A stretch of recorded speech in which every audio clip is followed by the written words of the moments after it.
aspects of this case, including the rape and murder of the 31-year-old young doctor. सगळ्यांनाच माहिती आहे की मागच्या आठवड्यापासून जे काही भारतामध्ये घडतंय ते अगदी दुर्दयनीय आहे.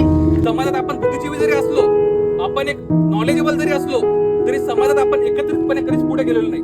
2-3 दिवस झाले नाहीये की दुसऱ्या एका नर्सिंग स्टाफवर बलात्कार झालेला आहे. जर एवढं म्हणजे करणाऱ्याला कसली भीतीच राहिली नाहीये, तो बिनधास्त करतोय, कारण की त्यांना माहिती आहे की आपल्याला पूर्ण काहीच होणार नाही.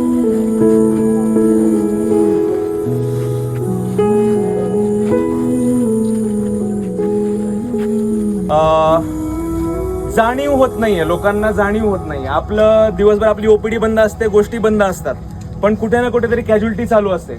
आपण एक ओथ घेतलेली आहे, त्यामुळे ती कॅज्युअलिटी कधी बंद होऊ शकत नाही.